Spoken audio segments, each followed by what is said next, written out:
In this simple video tutorial, I'm going to share with you how you can change your Facebook Marketplace location. You can simply change and see what's on the Facebook Marketplace in other countries or places near you.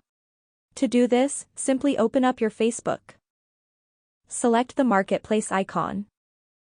On this page, Facebook brings you what's available on the Marketplace in your location. You can simply change location and see what's on the Marketplace in other preferred locations. Just tap right here on the location icon.